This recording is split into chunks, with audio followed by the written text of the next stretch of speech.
Oh, I'm so hungry. Shall I go get some treats? But wait, Gracia, have you ever wondered what happens after we eat the food? Well, I don't know the whole process, so let's try to figure it out. Okay. Well, I know that the saliva in your mouth helps break down chemicals a bit, and the tongue helps out by pushing the food around your mouth while you chew with your teeth. When you're ready to swallow the food, the tongue pushes out this tiny bit of mashed up food called the bolus to the back of your throat and into the opening of your esophagus, which is the second part of the digestive tract. But what happens after that? I know. The esophagus is like a stretchy pipe at the back of your throat, and this allows the food to travel down the esophagus right into your stomach. At the back of your throat, there is also another pipe called the windpipe, and its function is to let the air in and out of the lungs. To prevent the food from going into your windpipe and ensure that it goes into the esophagus, there's a special flap that covers the windpipe whenever you swallow. However, it doesn't immediately go down to your stomach after you swallow the food. Instead, it takes about 2 to 3 seconds for it to happen.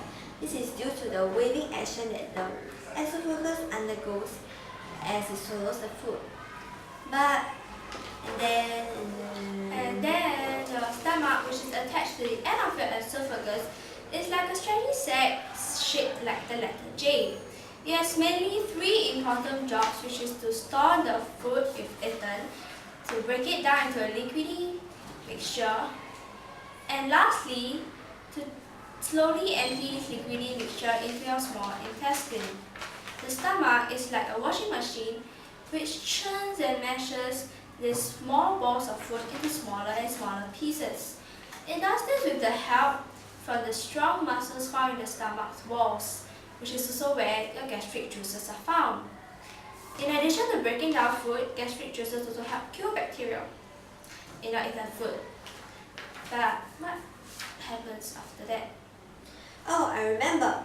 The small intestine helps to break down the food mixture even further and extracts the nutrients such as proteins, fats, carbohydrates, and so on. The food we eat has a lot of protein, and also a little fat, of course. The small intestine extracts them from the food with the help of 3 friends, also known as the pancreas, the liver, and the gallbladder. The 3 friends help to secret the juices into the first part of the small intestine. The juices help to digest the food further and to absorb the nutrients into the bloodstream. Firstly, the juice from the pancreas allows digestion of the fats and the proteins in the food. Next, the juice from the liver, which is also known as the bile, helps to digest all the fats in your food. Last but not least, the gallbladder, which is also the warehouse of all the bile, stores the bile and only uses it when your body needs the bile. Your food spends a shocking 4 hours in your small intestine, but that is time well spent. At the end of the whole 4 hours, your food is like a thin and watery mixture. At the end of the journey, all your proteins and nutrients from your food are absorbed right into your bloodstream from your small intestine. However, I'm not sure what happens after that. I know. The nutrient-rich blood goes directly to the liver for processing. The liver helps filter out these harmful substances and waste, and even turn some of this waste into more bile. The liver even helps figure out how many nutrients the body needs and how much has to be stored. I also know that there's a large intestine, but I'm not sure of its function. I know, my teacher taught me that.